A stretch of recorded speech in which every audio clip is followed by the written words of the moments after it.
प्रणितीताई, ज्या पश्चिम बंगालचा तुम्ही उल्लेख करताय तिथे वर्षानुवर्ष महिलांवर किती अत्याचार झाले आणि किती गुन्हे घडले, मात्र ना त्या गुन्ह्यांची जबाबदारी घेतली गेली ना कारवाई झाली. लेकींचा आयांचा आक्रोश तुम्हाला ऐकूच आला नाही.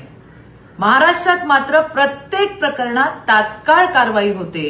ही झिरो टॉलरन्स, हीच देवाभाऊंची भूमिका आहे. पण प्रणितीताई, तुमची भूमिका मात्र सोयीने बदलते.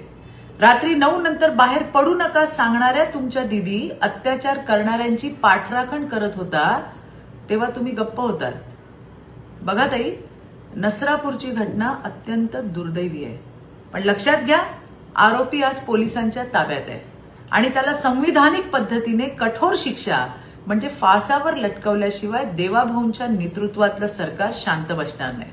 त्या बाळाला न्याय देण्याची आमची लढाई सुरू आहे, पण तुम्हाला ते नाही करणार. महाविकास आघाडीच्या काळात तत्कालीन गृहमंत्र्यांनी काय काय केलं होतं ते जरा आठवा की.